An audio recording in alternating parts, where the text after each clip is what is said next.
Yo, what's up guys, it's your boy Sami here. Today we are gonna see, what if Naruto has the ice release chakra, part 1. Hope you'll enjoy this video. So before we start, please subscribe to our channel, and like this video. So let's get into the video. The moon shone brightly over the land of fire's ninja village of Konoha. Within a dark rundown apartment we find the hero of this tale, one Naruto Uzumaki. A small, malnourished, scared, 6-year-old red-haired blonde boy throwing most of his most important things in a bag. The child wore a pair of green shorts, and an orange shirt with blue sleeves, both of which were torn and ripped in many places. The young boy had blood oozing out of rapidly closing wounds, hissing violently, as they sealed shut at an impossible rate. The rate at which his wounds sealed was due in part to his own Uzumaki vitality, but was heavily augmented by the very reason he had the wounds in the first place. You see, Naruto was a jinchuriki, or a container for a biju, more specifically the Kyuubi no Kitsune, and because Ninjutsu, the art of sealing, was an almost lost art, most people assumed that Naruto was the beast itself, and would attack him, trying to take revenge on the Kyuubi for attacking the village. "I'm sorry Gigi, I can't take this anymore," muttered Naruto, as he put another shirt in his bag, before throwing the bag over his shoulder, quickly writing in a scroll. The blonde tossed the scroll on his bed, before walking out of the bedroom into the main room of his apartment. Striding over to the sink, Naruto turned on the tap, and cupped his hands under the now flowing water, before quickly splashing his face with the icy cold water, and shaking his head. The blonde then ran his damp hand over his face, trying to get rid of the last of the blood on his face. Once he was satisfied his face was clean, Naruto walked out of the kitchen, making sure his bag was securely on his back, before walking the door, not even looking back, as he pulled the door shut, before taking to the rooftops at speeds not expected of someone his age. With Naruto's impressive speed, he was at the gates of the village within minutes. Thankfully the gate guards were asleep, so it was no trouble for the blonde child to shoot out the gates at the speed it would take for someone to blink. Upon landing outside the gate, Naruto set off in a dead sprint, running as fast as he could. It took all of maybe 5 minutes for Naruto to leave the lights of Konoha in his wake, jumping from tree to tree away from the village. Well, looky what we have here," called a voice from above Naruto. The boy looked up to see a trio of men with Konoha headbands on, smirking evilly, as they looked at the small boy. Knowing what those looks meant, Naruto rocketed off the tree branch he was on, taking off in the opposite direction of the ninja above him, who all turned and chased the boy. While Naruto's speeds were above average for his age, they were maybe genin level speeds at best, meaning the three at least behind him had no problems keeping up with him. After allowing Naruto a few minutes to tire himself out, the three ninja pounced on the small boy, landing on the branch he was on, and pushing him to the ground.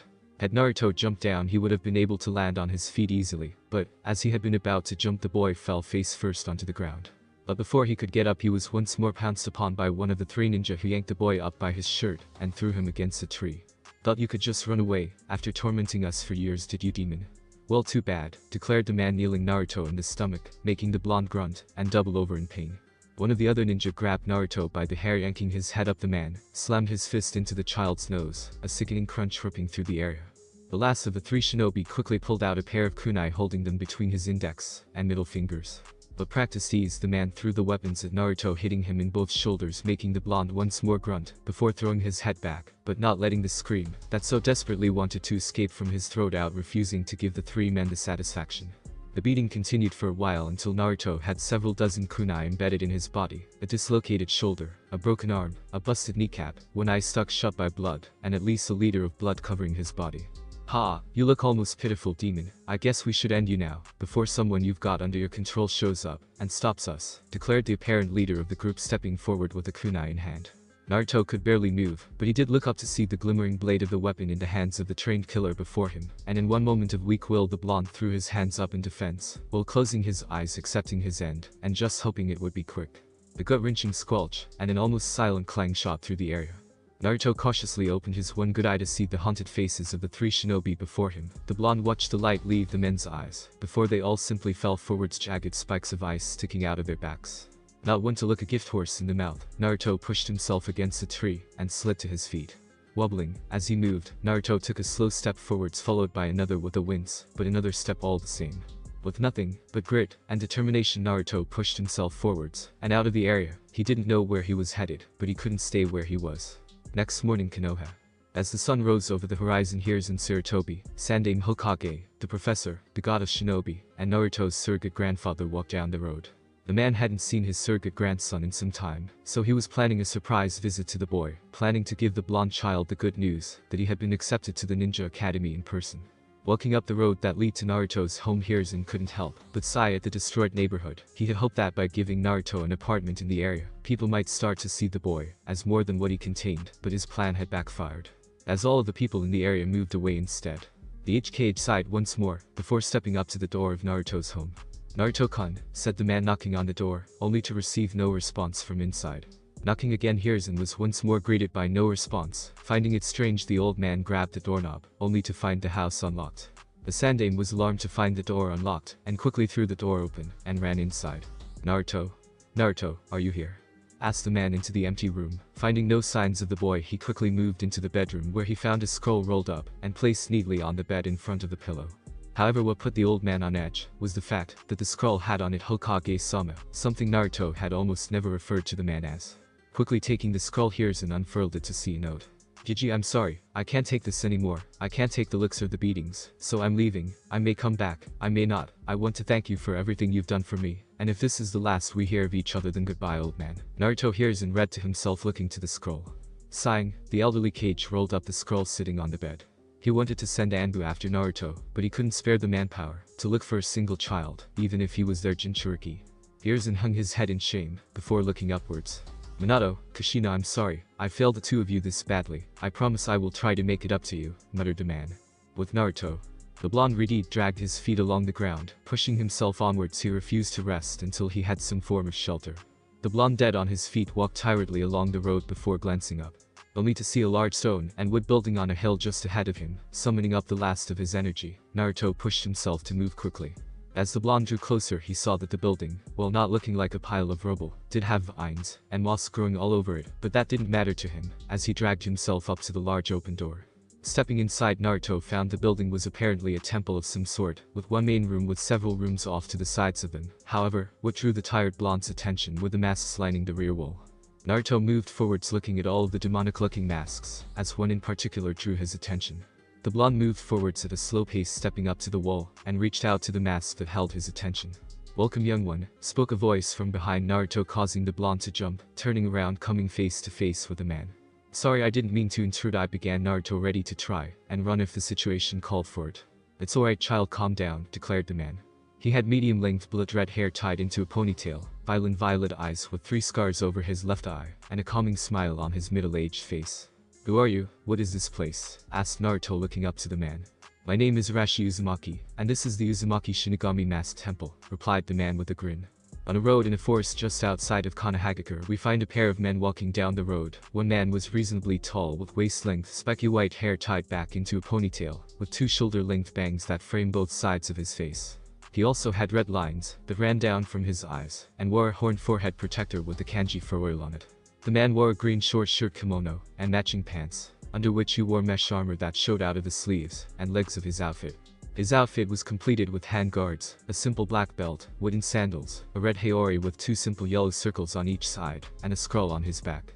This man was Jiraiya, one of Konoha's Sannin.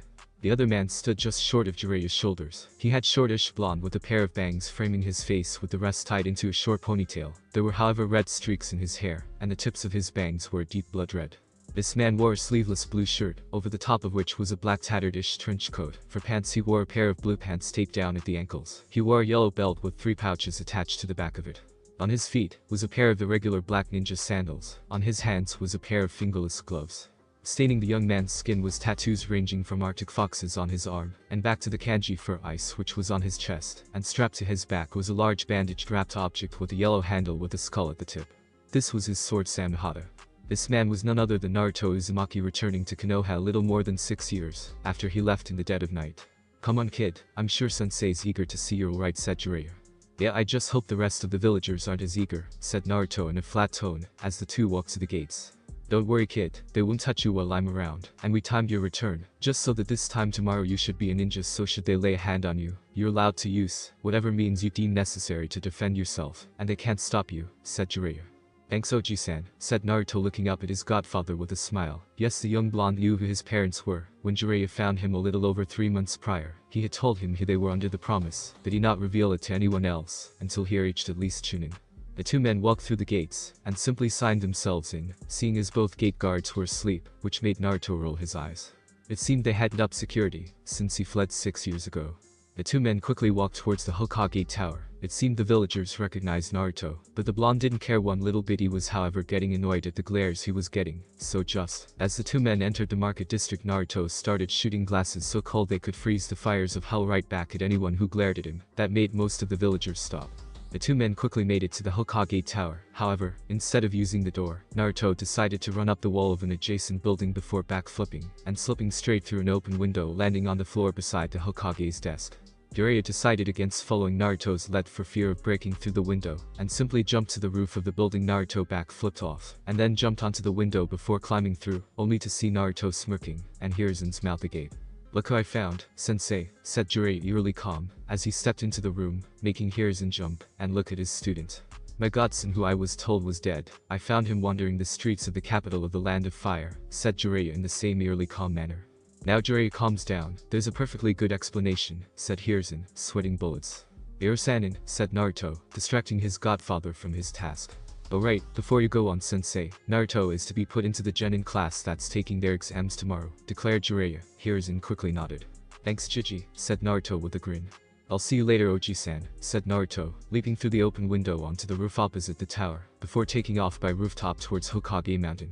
Next morning, Academy. Naruto walked down the hallway towards the classroom he was told he needed to go to by his godfather, after apparently beating the Hokage up for lying to him about Naruto's fate, Jiraiya having been told Naruto perished in the Kyuubi attack. 222 here it is," said Naruto, sliding the door open to see a grand total of 3 people in the room. One was with a scar across his nose, with black eyes, and dark brown hair tied into a fanned-out ponytail. The second was a boy sitting in the back of the room. He had spiky dark brown hair, with a pair of glasses leaving the boy's eyes indistinguishable. The last was a boy with dark blue hair spiked up into roughly shape of a duck's ass, and he had charcoal black eyes. "Taking a seat," said the Chunin. Naruto nodded, and walked up to the very back desk closest to the window, and pulled Samehada off his back, sitting next to him before taking the seat next to the window. The blonde then kicked back, and looked out of the window. Naruto observed the room, as it slowly began to fill with students. First was a boy with spiky brown hair, with slits for pupils, in his otherwise bare eyes, and a dog riding his head. His cheeks bore a pair of red fang-like marks indicating he was an Inizuka. The next person to walk in was a girl. She had short dark blue hair, and pupil-less white eyes. Upon seeing Naruto, the girl nervously walked up to him. "Hello, you might not remember me, but about 6 years ago you saved me from some bullies," said the girl. "Yes, I remember," said Naruto, raising an eyebrow. "I wanted to say thank you," stuttered the girl. "Oh no problem," declared Naruto with a smile before looking away from the girl, who promptly nodded, and walked over to the seat next to the dog boy. The next people to enter the room were a pair of boys. One was a lanky boy with black hair tied up in a fanned-out ponytail, and brown eyes. The boy had a lazy air about him. He was talking with the second boy. As the two of them entered, the second boy was a larger boy with light brown hair, black eyes, and a pair of swirls on his cheeks. He had a bag of chips in his hand which ate with a quick speed, as the two of them walked up the stairs, and took a pair of seats at the table next to Naruto's. Then other children just started pouring into the room, but by this point Naruto had just turned them out, and started reading a book. His attention was however drawn back, when he heard what could only be described as a stampede outside the classroom. "I'm going to win, Ino Pig," roared a female voice. "Like hell you are for ad," declared another voice. Naruto snapped his book shut, interested to see what the two voices were arguing about. Just then the door was just short of ripped off its rollers, and in slipped a pink-haired girl. "Ah, suck it, Ino Pig, I get to sit next to Sasuke-kun," screamed the shrill female voice, the owner of which was dancing around. "Really, they were fighting over a seat?" questioned Naruto, looking down, as a girl with bluish eyes and platinum blonde hair stumbled in. "What was that?" screeched the pink-haired girl, glaring at Naruto. "Oh, Sakura, shut up, your yelling is hurting my ears," said the dog boy, drawing the pink-haired girl's attention to him. "I asked you to breathe," spat the girl. "Alright everyone, let's just calm down. You two take your seats," declared the Chunin. The two girls quickly took the previously unoccupied seats, next to the duck butt-haired boy. "In case any of you missed it, we have a new student joining us for the exams," said the motioning to Naruto. "How come he can just join on the day of the exams? I thought it was compulsory to attend classes," and asked duck butt in an annoyed tone. "Training outside of the village for years will do that, and the Sanin vouching for my skills doesn't hurt either," said Naruto somewhat sarcastically. This caused the boy to turn back to Naruto, and glare at him. "Spin on it," said Naruto, flipping the guide the bird, the glare only intensifying.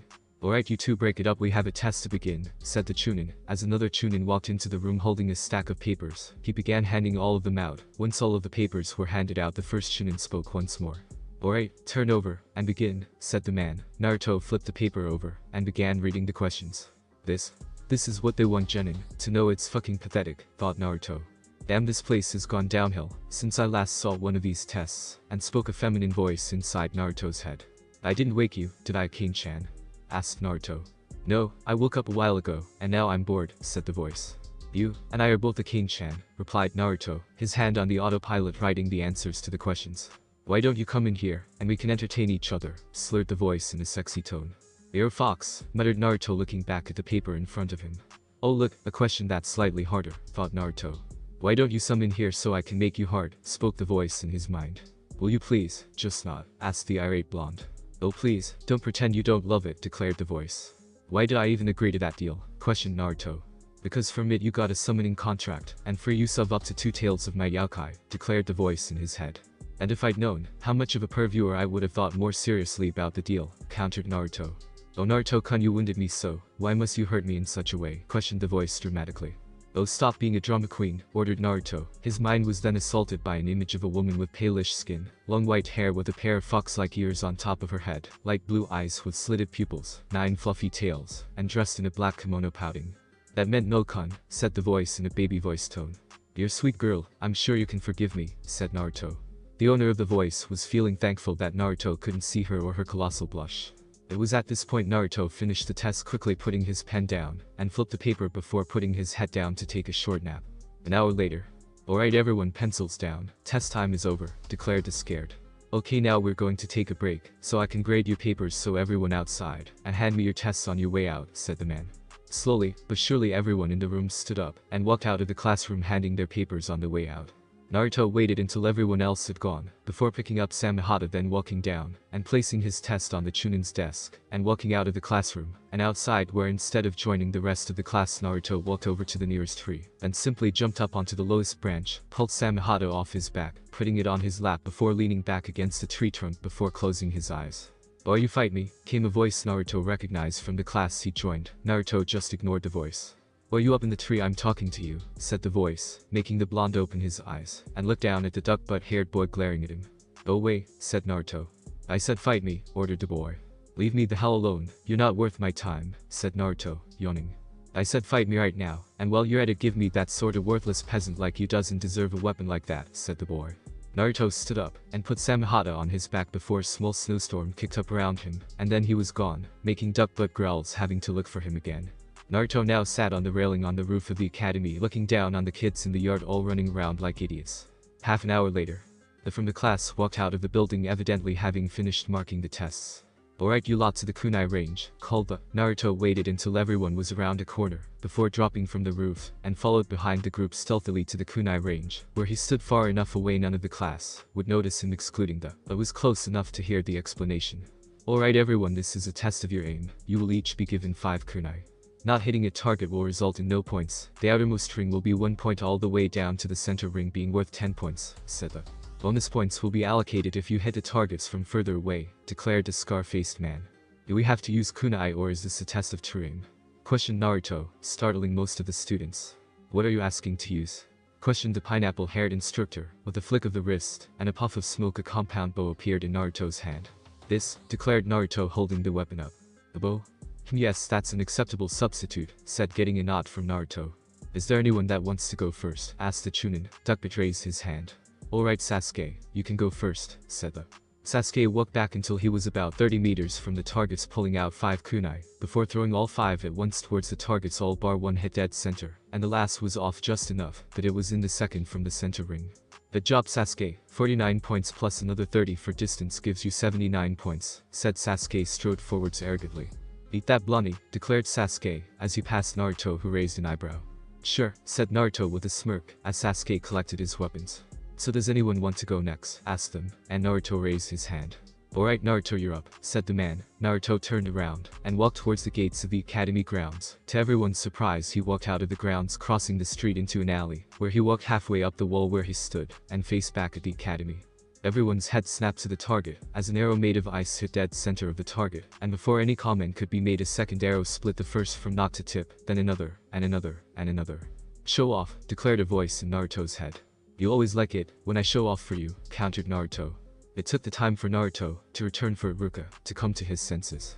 Well done Naruto, perfect 50 for aim, and a max of 100 bonus points for distance, said Iruka, still somewhat dumbfounded. Naruto nodded, and placed his hands around the arrows, squeezing them, causing the frozen arrows to shatter.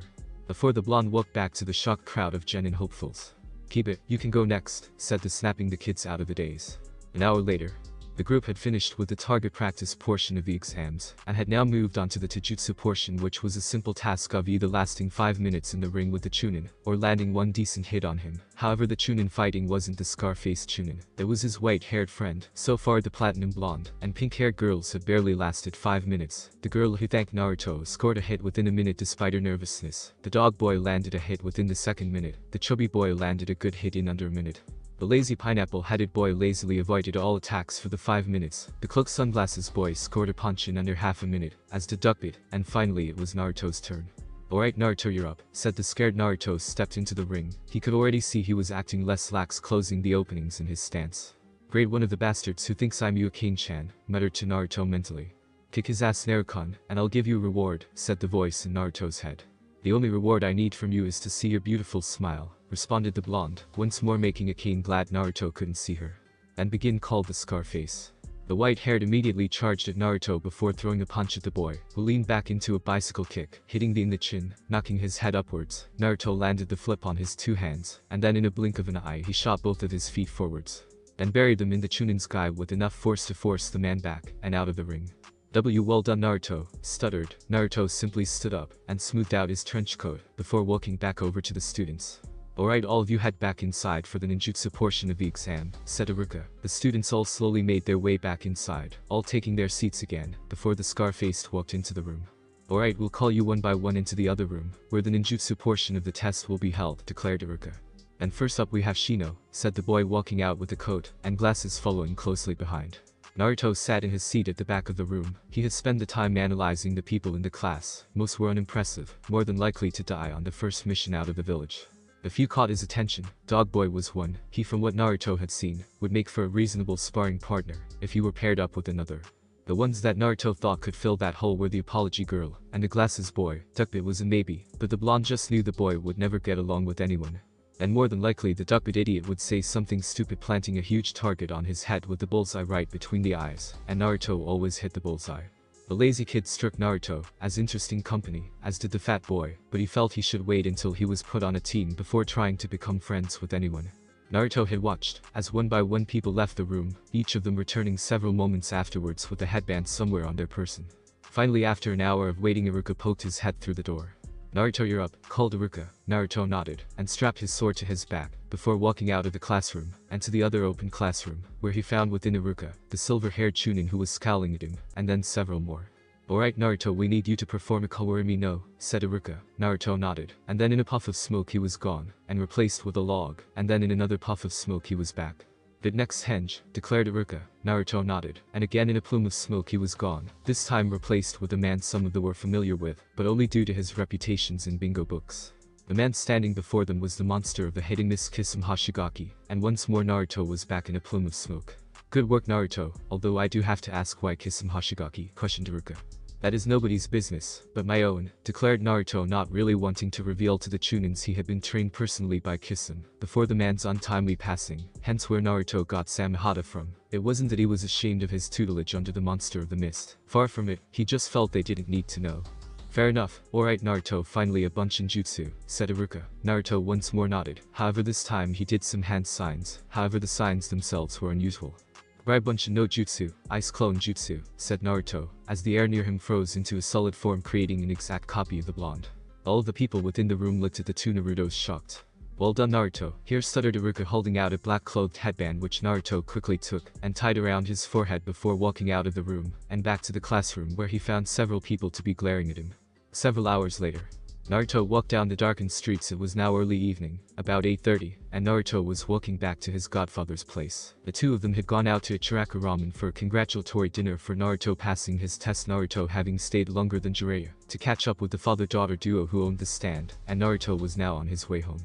The blonde walked past the Hokage tower when out of the corner of his eyes he spotted signs of movement. Turning his head towards the movement, he spotted the silver-haired Chunin from his test earlier. However, he was trying to be stealthy, and on his back was a scroll. He was currently jumping towards the front gates of the village. Naruto narrowed his eyes and jumped to a nearby roof before following the man. Naruto took a careful look at the scroll on the Chunin's back, and his eyes narrowed once more. It was the scroll of seals. Something no Chunin should be in possession of. His eyes narrowed further when the man bolted straight out of the gates, past the 2 sleeping Chunin gate guards. Naruto growled at the laziness of the 2 men before following the Chunin. Dashing through the trees, Naruto tilted his head as he followed his prey.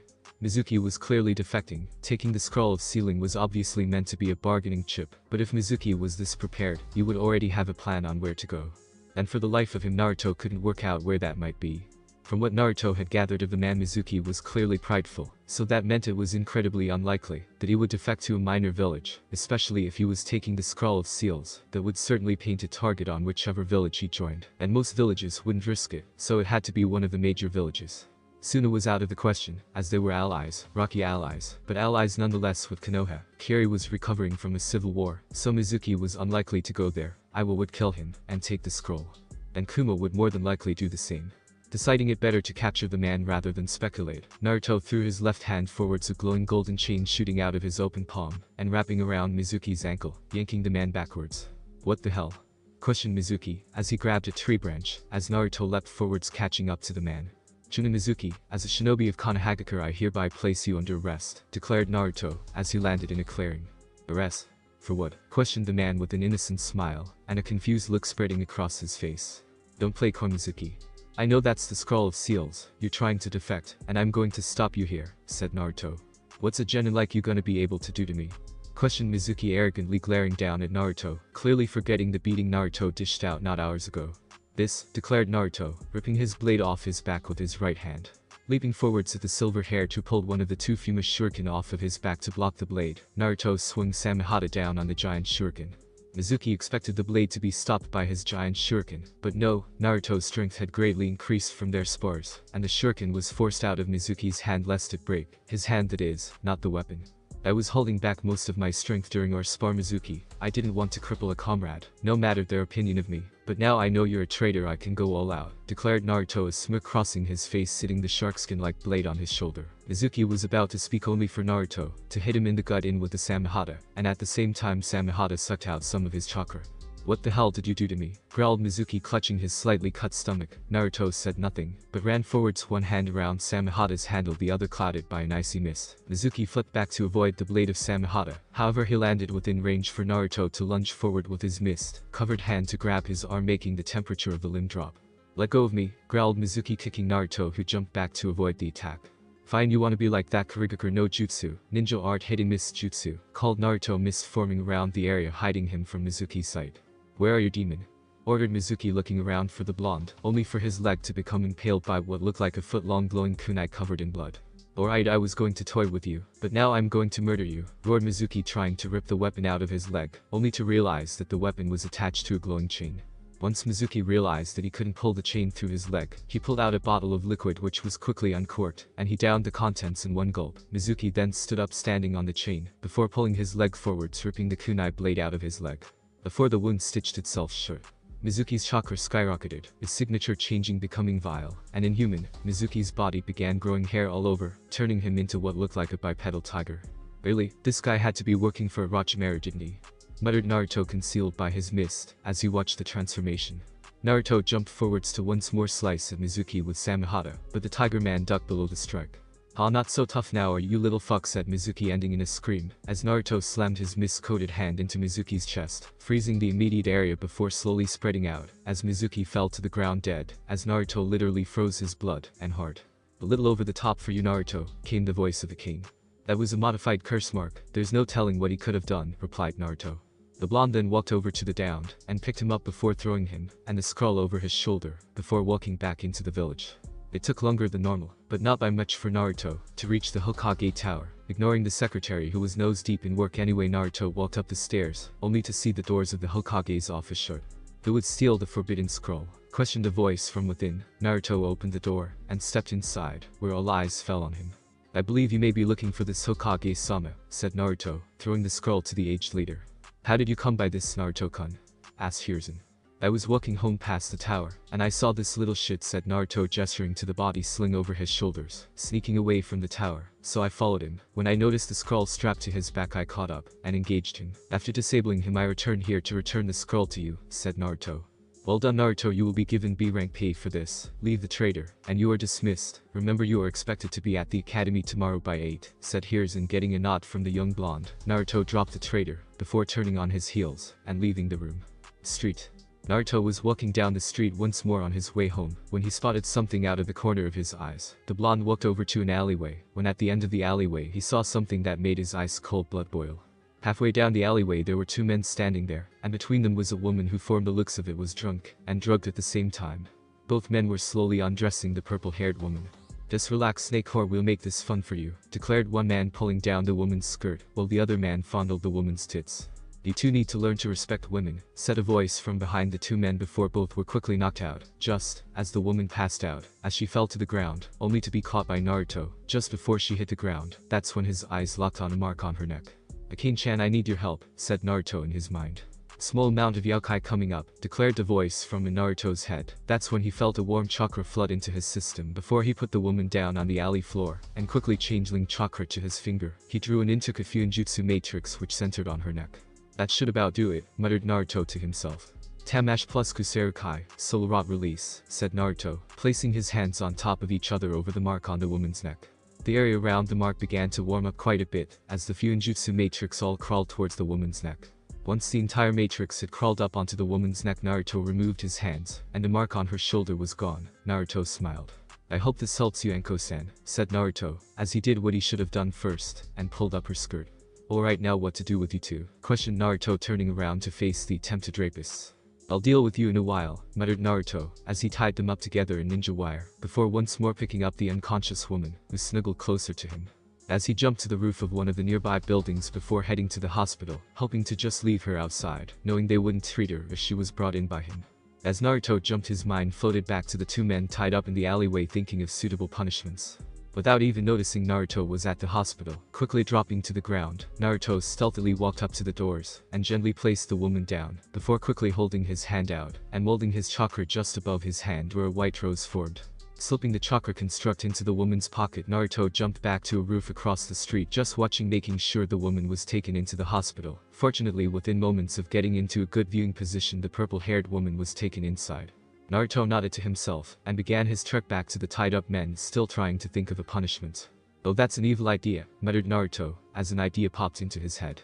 You sneaky little, that is evil, came the voice from inside Naruto's mind just as Naruto dropped into the alleyway with a sadistic smirk plastered on his face. He picked up the 2 men, and quickly ran to the T&I department headquarters, before pulling out a piece of paper, and writing something on it before putting it in the wire used to tie the men up before knocking on the doors, and running. Within a moment, a man with a heavily scarred face wearing a black trench coat and bandana opened the door before looking down at the 2 men. We know all the secrets of Iwa, questioned the man with a confused look. Glancing around, the man shrugged, before he reached down and yanked the 2 men up by the wire that bound them, dragging them inside. The next morning, when Anko Mitarashi sat up and fried, only to notice she was in the hospital. She ran her hand over her neck, as she tried to work out how she got there, only to notice something. It's gone, said Anko, her eyes shooting open wide, as she ran her hand over where her curse mark used to reside. She jumped up, and ran over to the nearest reflective surface, and made sure she was right. It was then Anko heard the door open. She turned around, and saw a woman with long black silky hair, and blood-red eyes. This woman was Kurenai Yuhi, one of Anko's oldest friends. Night-chan, it's gone, it's finally gone, said Anko, excitedly running up to her friend. What's gone? Questioned Kurenai, never seeing her friend this excited. Anko pulled her shirt aside, showing Kurenai her neck. That fucking curse hickey, declared Anko. Kurenai gasped, and traced her finger along Anko's neck, where the curse mark used to be. Who removed it? Questioned Kurenai. I have no idea. Last thing I remember last night is almost getting raped again, when someone saved me, muttered Anko, looking down, sticking her hands in her pockets before a confused look spread across her face, and she pulled something out of her pocket. A white rose. Questioned Anko, looking at the flower. At the academy, Naruto sat at the back of the classroom when the last of the ninja had entered the room, and the bell had gone. Alright people, I will now reveal the Kunoichi and Shinobi Rookies of the Year, said Iruka with a smile, looking out over the genin who were all looking at him with all of their attention. Okay, for Kunoichi of the Year we have Hinata, said Iruka, giving a moment for everyone to clap for the shy Hyuga heirs. Good job Hina-chan, said the dog boy from beside the blushing girl. Thanks Kiba, muttered the girl. Alright everyone settle down, said Iruka, and in an instant the entire class became deathly silent. Now for the shinobi of the year we have Naruto, called Iruka, drawing the blonde's attention down to the front. The class was silent for a moment before the dog boy began clapping, followed by Hinata, the dark coat boy, the lazy boy, and the swirly cheek boy. Naruto nodded his head with an awkward smile, ignoring the glares from the others. Okay everyone, now onto the bid. I'm sure you've all been waiting for team placements, said the class burst into whispers. Naruto just looked at the genin around the room before rolling his eyes before putting his head on the table, tuning out everything until his name came up. Team 7 Naruto Uzumaki, said Iruka, making Naruto sit up. And listen, you know Yamanaka, and Shino Apuram, and your sensei will be Kakashi Haddock, said Iruka. Naruto smirked to himself, paired with a clan heir and heiress. Under an A-rank shinobi he could deal with that. The red-haired blonde looked to his two teammates who were looking back at him. He nodded to them with a smirk on his face. Shino nodded back while Yamanaka sighed before nodding back to Naruto. Thanks for watching my video. Leave a like if you enjoyed my video, and also do consider subscribing to my channel for more awesome content. See you next time. Till then, sayonara.